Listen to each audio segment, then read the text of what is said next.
Sähköpyörän käyttöönottovideo. Avaa pahvilaatikko repimällä niitit auki. Säilytä pientavaralaatikko. Laturi, laturin johto sekä polkimet. Nosta pyörä laatikosta. Poista suojamuovit ja pahvit ja kierrätä ne asianmukaisesti. Irrota pyörään kiinnitetty pussi, josta löydät muun muassa käyttöohjeet, avaimet sekä erikoistyökalun näytön sähköjohdon kiinnittämiseen. Löysää ohjainkannattimen ruuvit ja säädä tanko oikeaan asentoon. Osassa pyörien tangoista löytyy tähän apukuvio. Kiristä lopuksi ruuvit. Löysää ohjainlaakerin kiristysruuvi ja säädä korkeus sopivaksi. Älä nosta ohjainkannatinta siinä olevaa merkintää ylemmäksi. Kiristä momenttiavaimella noudattamalla merkintöjä. Käännä ohjaustanko haluttuun asentoon ja kiristä ruuvit niin, että jarrukahvat ja vaihdevivut ovat luontevassa kulmassa. Jos näytönjohto on irti, kiinnitä se mukana tulevalla työkalulla.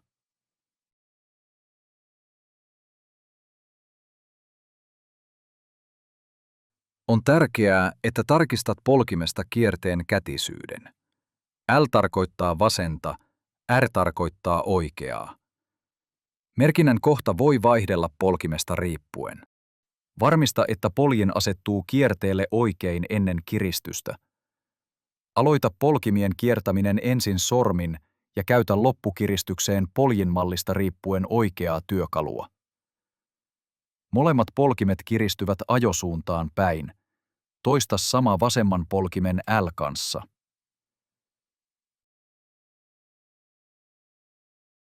Avaa istuinkannattimen pikalukitus tai kiinnitysruuvi pyörämallista riippuen ja liikuta istuinkannatinta haluttuun korkeuteen. Älä nosta istuinkannatinta siinä olevaa maksimimerkintää korkeammalle. Voit halutessasi säätää myös istuimen kulmaa ja paikkaa pituussuunnassa löysäämällä istuimen alla olevia ruuveja. Aseta istuin sopivalle korkeudelle ja kiristä pikalukitus tai kiinnitysruuvi. AVS-lisävarusteet voi kiinnittää etu- tai takatarakalle niissä malleissa, joissa on AVS tai AVS Plus-telineet. AVS-lisävarusteita löytyy iso valikoima eri käyttötarpeisiin.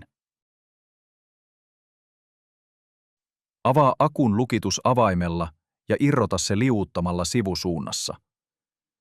Kiinnittääksesi akun, toista sama käänteisessä järjestyksessä.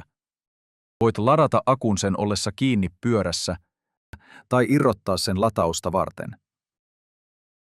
Joissakin akkumalleissa irrallaan lataaminen vaatii adapterin, joka toimitetaan pyörän mukana. Mallista riippuen virta kytketään päälle joko näytöstä, rungon virtapainikkeesta tai akun virtapainikkeesta.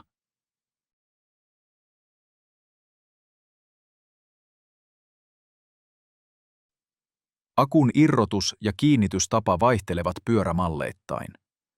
Poista integroidun akun suojakansi painamalla kiinnikkeen painiketta ja liuuttamalla kiinnike alas. Irrota akku kääntämällä avainta ja painamalla